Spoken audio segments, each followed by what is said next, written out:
السلام عليكم ورحمة الله وبركاته. بسم الله الرحمن الرحيم.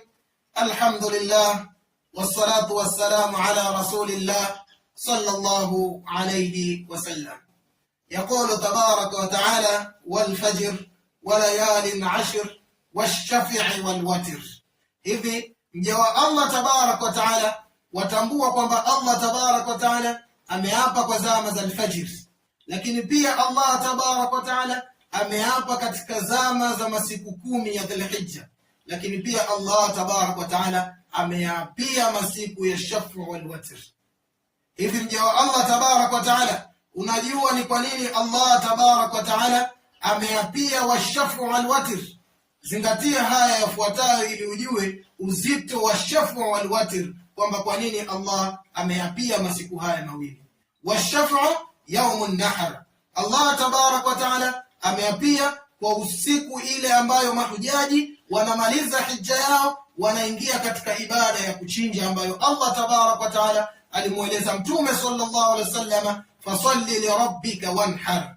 Lakini walwatr ni siku ambayo yaumul arafa, ni siku ya kisimamo cha Arafa, siku ya 9 katika Dhulhijja. Mahujaji wanakuwa katika viwanja vya Arafa, wanasimama hapo, na wale ambao hawajafanikiwa kwenda katika hija, waja wake wote wa Allah tabarak wa taala wenye uwezo, wana uwezo wa kufunga sunna ambayo ujira wake ni mkubwa. Tutakuja kuielezea inshallah katika media hii.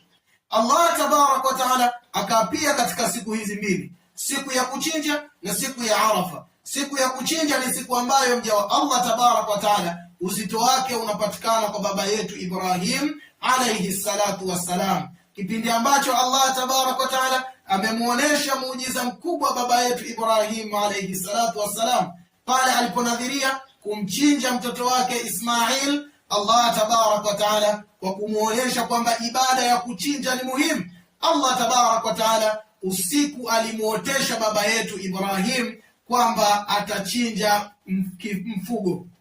Baba yetu Ibrahim alayhi salatu wassalam na akatekeleza ibada hiyo siku ambayo Allah tabarak wa taala ameiapa washafi. Siku hiyo ndiyo siku ambayo baba yetu Ibrahim alayhi salatu wassalam alitekeleza kuchinja kichinjwa chake. Hivyo mja wa Allah tabarak wa taala, ibada hii ni ibada muhimu sana kwa sampuli mbili.